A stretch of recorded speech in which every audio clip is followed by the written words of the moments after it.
Adrian. How are you today? Very good. How are you? Oh, I'm good. I'm good. So, what are you doing? Why are you here? Sure. I am the founder of Flint Soup, and it's a crowdfunding platform for entrepreneurs, people with ideas, and startups, and we provide seed funding for them. Oh, you do? How Yeah. long has it been in existence? About 3 or 4 years currently, and I'm hoping to go into this full time come January 1st so we can have it on a monthly basis and do a more quadrant based approach to get into the neighborhoods.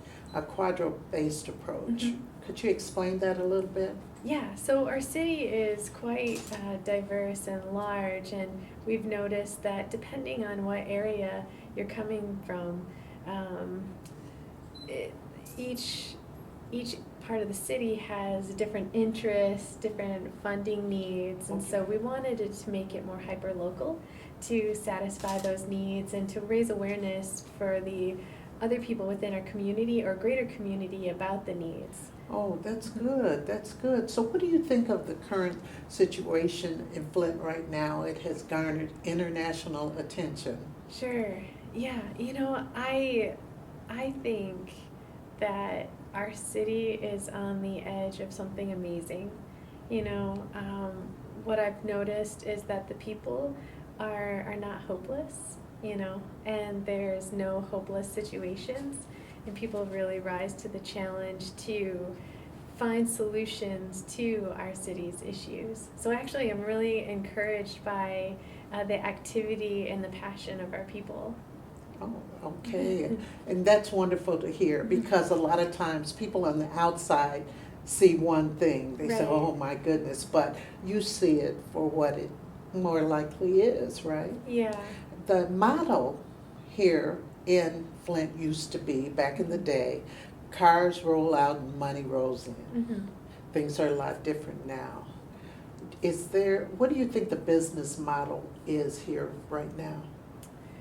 Um, I think it's more exploratory, where we can tap into technology uses. We can create anything that we'd like to. It doesn't have to be a physical product. It could be something intangible, like on the internet. Right. And there's no limit to that. And you can see a need in the community Mhm. and want to meet that need, isn't that right? Right. And entrepreneurship, do you think that that's going to play a big part in the revival? I do. And maybe it's not just the fact of building businesses, but that entrepreneurial mindset to help people articulate and solve issues in a very creative way. But you can transfer that type of thinking to every area of life.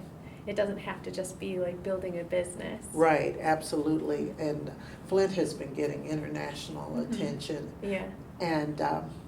And you've been working with this, and like you say, you want to go full time coming up Mhm. in the next few months. Yeah. Could you tell us about a success story? Sure.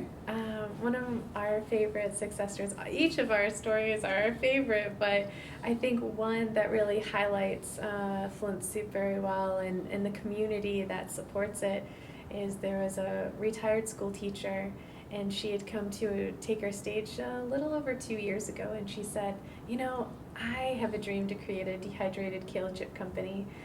A dehydrated what? A kale chip company. Oh, kale Yeah. chips. Okay. And she said, I want to buy or purchase a manufacturing plant, and I want to employ people. She said, I've spent all my savings, I maxed out my pension, and I don't have the funding necessary to send away for my nutritional label.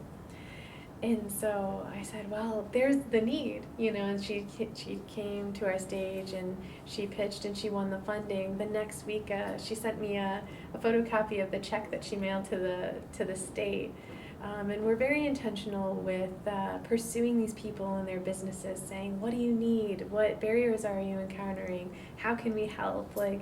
What networking events or workshops or education do you need to help supplement, the things that you're growing into as an individual and a business. And 2 years from the day that she took the stage at Flint Soup. She became a Whole Foods distributor for the state of Michigan. Really? Yeah, and featured in the New York Times. And we can replicate that process and tell the story, because her success is our community's success, and that's exactly what we want.